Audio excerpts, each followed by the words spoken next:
But remember, not all religious people are nuts. Not all religious people are crazy like this guy. And you have some sort of standard of sanity? What standard of sanity does atheism have? Well, that's a good question. And the fact is, atheism, like theism, is merely a category. If you ask someone whether or not they believe in a God, if the answer is yes, they're some kind of theist. They might be Muslim. They might be Hindu. They may... Look what I found! Oh, I found the brain of an atheist!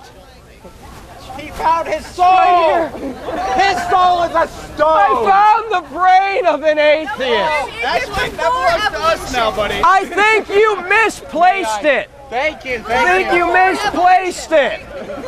This is called intellectual argument.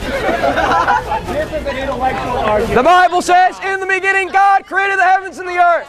Without the presupposition of God, you have no basis for morality, no basis for logic, no basis for the uniformity of nature, no basis for the accuracy of your five senses. An atheist is reduced to absurdity. Wrong on every count. You're absolutely wrong. Where does morality come from? What do you think? Where do you think morality comes from? Can a God give you morality? God is a ruler. God is a king. God legislates morality above us. You are talking about totalitarian. Answer the question, where does morality come from? Morality comes from within. It comes from... Why would you follow a God? How would you know that a God is giving you a good... You're not answering my... Unless you already have... God's given us an inner revelation called the conscience. The conscience does not come about by time and chance. The conscience is not an arbitrary invention of the individual. Were the Crusades wrong? Religion is an arbitrary invention. Were the Crusades wrong? Yes, absolutely. But if that's what society wanted to do, who are you to say society's wrong? What standard are you using to say society's wrong? That's a good question. Who are any of us to say that something's wrong? Who are you to say that you made a mistake in the past? Don't you have a brain? Can't you realize that sometimes... Let me finish. Yeah. Can't you say that sometimes, oops, I made a mistake? But, and who are you to say that you're wrong? Yeah. I'll tell you who you are. You're a thinking, you're a reasonable person. You have the ability... Where does reason come from? Time and chance? If you're gonna just... Where does reason come from? Where does God come from? You can ask these questions. God is the eternal, self-existent person. He's a moral person, an intelligent person. He's the first great cause. He made us personal, intellectual, moral beings. And we made God in our own image. You're using God as an excuse. You're using atheism as an excuse, as a crutch. Atheism's a crutch for the weak. Number one, because you want to live in sin. You don't want to believe in Judgment Day. You don't want to believe in the law of God. You want to rule your own life. Atheism is a crutch for the morally weak, for the morally depraved. Atheism is for those who are moral, because we know that if you are not moral, you can turn your religion to legitimize. Where does morality come from? That's a question that does not have a short, simple answer. If you want short, simple answers, keep picking up rocks. That's all you're going to get. Well, just give me some basic understanding of your worldview. In atheism, there's no foundation for morality. He can't give us one. There's no foundation even for the laws of logic. Where do those laws of logic come from? Do we make those up? Do we invent those? You are here at an institution of higher learning, and the philosophy department is here, and they will tell you that you're spouting sophistry and bullshit. This is supposed to be a place of higher education, but most of you just get high. You forget the education part. Let's be honest. Some of you are looking for intelligent life on other planets. I'm still looking for intelligent life on this planet.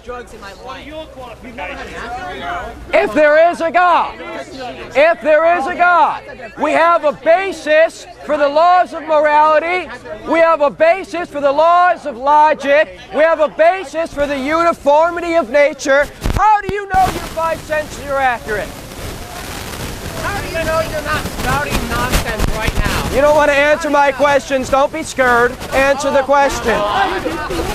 Number one, this sort of radical skepticism, scratch your religious fanatics, you get a radical skeptic moron below. If you don't trust your senses, what is the data that you're You assume the accuracy of your 5 senses. What justifies your assumption? Absolutely not. You don't have to assume it. Your senses are the data that you have. How do you know what you see and smell and feel is actual reality? Are you serious or are you nuts? These are good philosophical questions. Any philosopher will ask these questions. Will ask them, but they will And you not need to turn think, to arbitrary religious. unless there's a God, you cannot justify the assumption that your 5 senses are accurate. I believe God created me. God designed me to function and operate this way. Who designed God?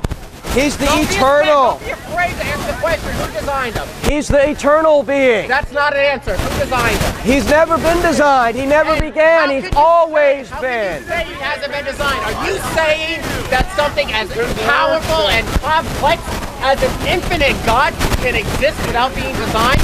Are you saying that complexity can exist without design? Is that what you're saying, sir? Oh, absolutely. My argument was not the design argument. If you understand, my argument was not the design argument. Asking the question. My argument, to wait for your my answer. argument is, what foundation do we have to believe that our 5 senses are accurate if we were created by time and chance? If we're a random accident of the universe? How do you know your eyes are functioning right?